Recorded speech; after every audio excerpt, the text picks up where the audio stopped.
Bonjour les amis, une petite vidéo d'une remise en route effectuée avec mon ami Patrick.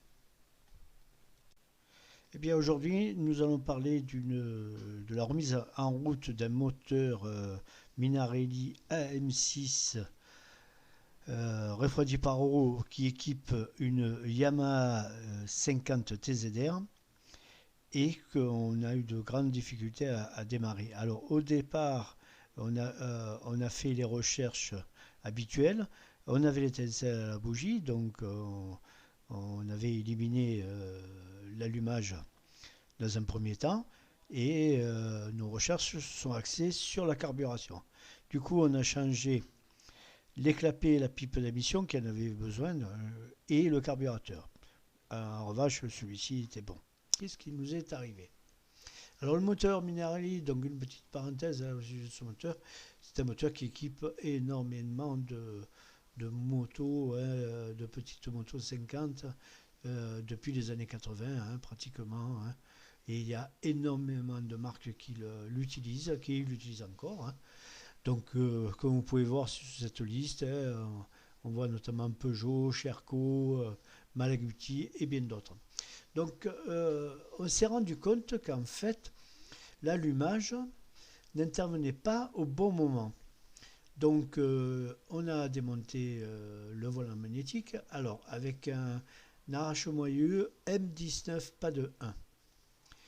Et effectivement on avait de l'étincelle mais pas au bon moment. Et il faut savoir que sur ce type de volant magnétique il y a un petit trou de 4 mm avec une lettre gravée d'une lettre S qui doit être positionné avec une pige de 4 et de faire coïncider avec un trou qui est sur le stator.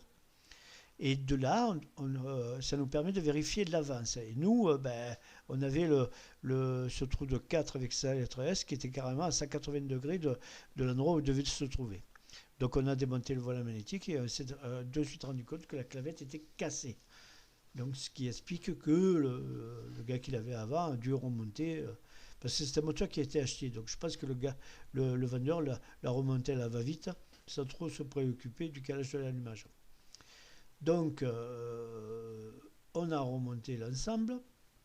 On n'a pas changé la clavette, puisque c'est un axe conique, donc on a simplement fait coïncider les deux axes avec un petit coup de maillet. Donc on a bien sûr mis 2 mm d'avance, on a mis la pige pour faire coïncider, et voilà. Ensuite, les moteurs Minarelli sont équipés d'un allumage Ducati, donc stator et bloc bobine CDI, qui est alimenté par 3 fils tout simplement. Il y a un fil blanc qui vient dans la masse moteur, le rouge qui est le capteur et le vert qui est la bobine d'allumage. Alors je l'ai remplacé par un kit faisceau d'allumage type scooter chinois, mais ça équipe les quads, etc. Et ça peut équiper les monocylindres jusqu'à 250 cm3. Donc c'est composé d'un bloc CDI, d'un faisceau, d'une bougie, bon la bougie on ne peut pas la monter parce que c'est une bougie de scooter, d'une bobine achetée avec son antiparasite. Et bien maintenant on va passer au câblage de ce nouveau faisceau d'allumage. Alors c'est assez simple. Le fil rouge donc, qui sort du stator du volant magnétique, on va le brancher avec un fil blanc-bleu du bloc CDI. Le fil blanc qui vient de la masse du stator avec le fil vert du bloc CDI. Le fil vert qui vient de la bobine d'allumage, un fil noir-rouge.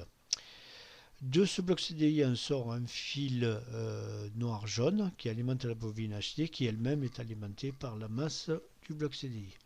Pour la coupure moteur, on utilise un fil blanc-noir qui sera connecté soit au contacteur à clé et ou au contacteur d'arrêt d'urgence, le coupe-circuit, parce qu'il y a des motos qui sont équipées des deux.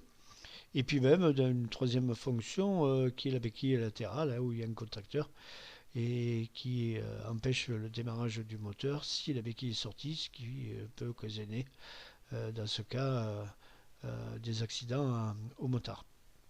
Voilà, j'espère que cette vidéo vous a plu. Si c'est le cas, n'hésitez pas à me mettre un pouce bleu. Et je vous dis à très bientôt pour d'autres vidéos.